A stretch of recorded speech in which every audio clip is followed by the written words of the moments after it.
अस्सलाम वालेकुम स्टूडेंट्स, कैसे हैं आप सब। अगर आपने अभी तक मेरे चैनल को सब्सक्राइब नहीं किया तो मेरे चैनल को सब्सक्राइब करें और बेल के नोटिफिकेशन को प्रेस कर दें ताकि जो मेरी आने वाली लेटेस्ट वीडियोस हैं वो आप तक पहुंच जाए।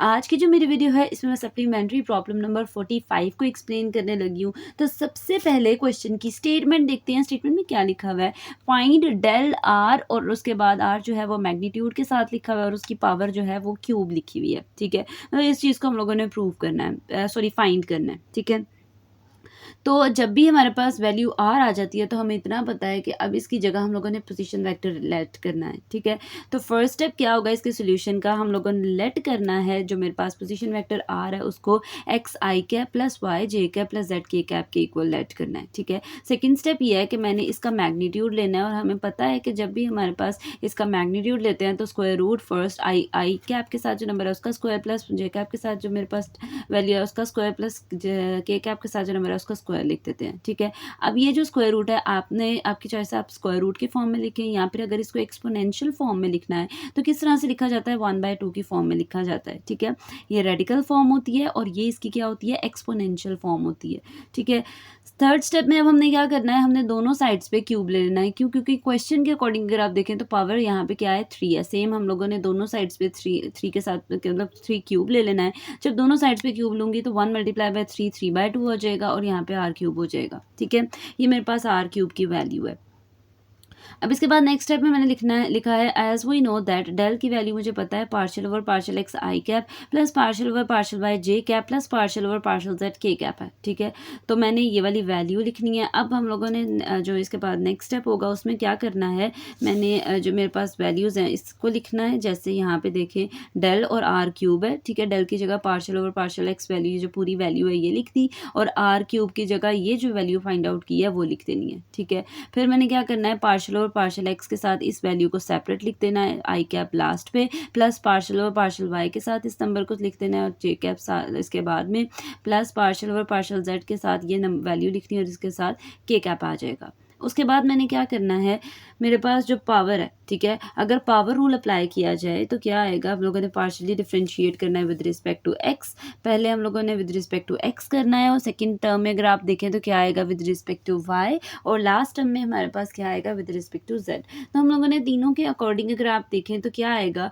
पावर रूल अगर अप्लाई करें तो पावर पहले मतलब यह है कि 3/2 पहले आ जाएगा, पावर पहले, पावर में से 1 माइनस कर देना है और पावर के अंदर वाली चीज़ का डेरिवेटिव ले लेना है। तो अगर एक्स के रिस्पेक्ट से हम पार्शियल डिफरेंशिएट कर रहे हैं तो यहाँ पे क्या आ जाएगा, 2x और साथ आई कैप आ जाएगा। फिर उसके बाद नेक्स्ट स्टेप में मैंने क्या करना है, पावर पहले, पावर में से 1 माइनस कर देना है, मतलब x square plus Y square plus Z square, power क्या है 3/2 माइनस 1, पावर में से 1 माइनस कर देना और पावर के अंदर वाली चीज़ का डेरिवेटिव ले लेना है। तो क्या आ जाएगा, 2y और साथ जे कैप आ जाएगा, प्लस फिर पार्शियल और पार्शियल जेड, मतलब जेड के रिस्पेक्ट से पार्शियल डिफरेंशिएट करना है, पावर पहले मतलब 3/2 पहले और पावर के अंदर वाली चीज़ का पावर में से 1 माइनस कर देना है, पावर के अंदर वाली चीज़ का डेरिवेटिव लेना है विद रिस्पेक्ट टू जेड। तो मेरे पास क्या आ जाएगा, 2z आ जाएगा और साथ के कैप आ जाएगा।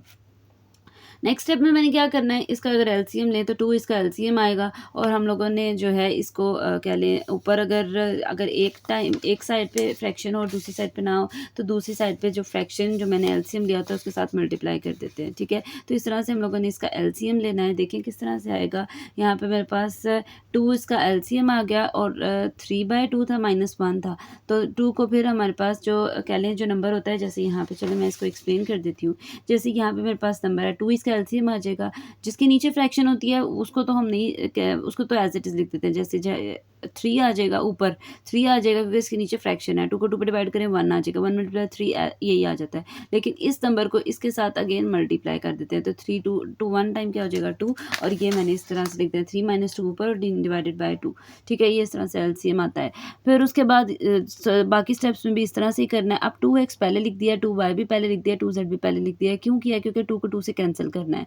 यहाँ पे भी 2 2 से कैंसिल आउट हो गया और यहाँ पे भी 2 को 2 के साथ कैंसिल आउट कर दिया गया है। मेरे पास नेक्स्ट स्टेप में क्या है, 3x और ये वाले नंबर एज इट इज 3 - 2 करें तो 1/2 आ जाएगा आई कैप प्लस 3y, ये वाली पूरी value 1/2 J cap plus 3z X square plus Y square plus Z square 1/2 के कैप आ गया। अब तीनों में अगर आप देखें तो 3 यहाँ पे भी है, यहाँ पे भी है, यहाँ पे भी है। Similarly x square plus Y square plus Z square 1/2 इस टर्म में भी है आई कैप के साथ, इस टर्म में भी है और इसमें भी है। तो हम लोगों ने 3 को कॉमनली लेना है, x square plus Y square plus Z square power 1/2 आ गई और फिर मैंने वैल्यू अंदर क्या बचा, एक्स आई कैप प्लस वाई जे कैप प्लस जेड के कैप आ गया। ठीक है, अब यहाँ पे 3 एज इट इज़। इसके बाद नेक्स्ट स्टेप में क्या होगा, मेरे पास 3 एज इट इज़। अब इनकी वैल्यूज हमने पुट करनी है। तो x square plus Y square plus Z square की जगह अगर आप देखें 1/2 की जगह आर वैल्यू है, जैसे हम लोगों ने स्टार्टिंग में लिखा था, तो इस वैल्यू की जगह हमने आर लिख देना है। और ये X square plus Y X आई कैप प्लस वाई जे कैप प्लस जेड के कैप की जगह पोजीशन वेक्टर आर लिख देना है। ठीक है, तो जो मेरे पास फाइनल रिजल्ट आएगा वो क्या आ जाएगा, 3R और आर आगे आ जाएगा। जो मेरे पास पोजीशन वेक्टर है उसको इस तरह से लिख दिया जाएगा और यही आपका क्या है, फाइनल आंसर है। ये थी जी आज की मेरी वीडियो। होपफुली आपको मेरी वीडियो अच्छी लगी होगी। अगर आपको मेरी वीडियो अच्छी लगे तो वीडियो को लाइक करें और सब्सक्राइब करना मत भूलिएगा। तो इंशाल्लाह जो नेक्स्ट वीडियो होगी वो फर्दर सप्लीमेंट्री प्रॉब्लम से रिलेटेड होगी। तो तब तक के लिए अल्लाह हाफ़िज़।